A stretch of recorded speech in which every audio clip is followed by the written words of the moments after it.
Ayan, dahil maulan naman ang panahon mga mi, gawa tayo ng candle na pantaboy sa mga lamok.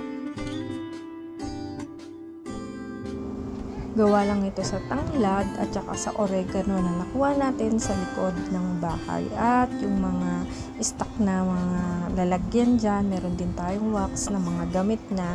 Yan, niready ko muna lahat. Lalo na yung paglalagyan kasi kailangan naka-ready na yan bago tayo magluto. Gagawin lang natin, paiinitin natin, lulutuin natin yung wax o yung candle na gamit na. Tapos kapag tunaw na yan, lagay na natin yung ating oregano at saka tanglad.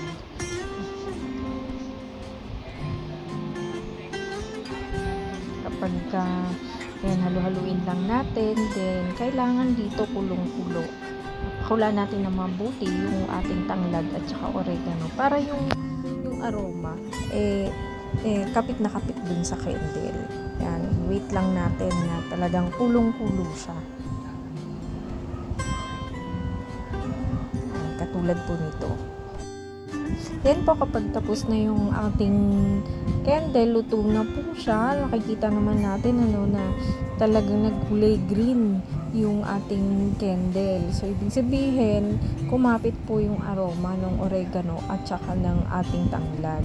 Ayan, at simutin lang natin ng maigi para hindi po sayang. At ayan mga mami, tapos na po yung ating candle na pwede nating magamit na pantaboy sa mga lamok.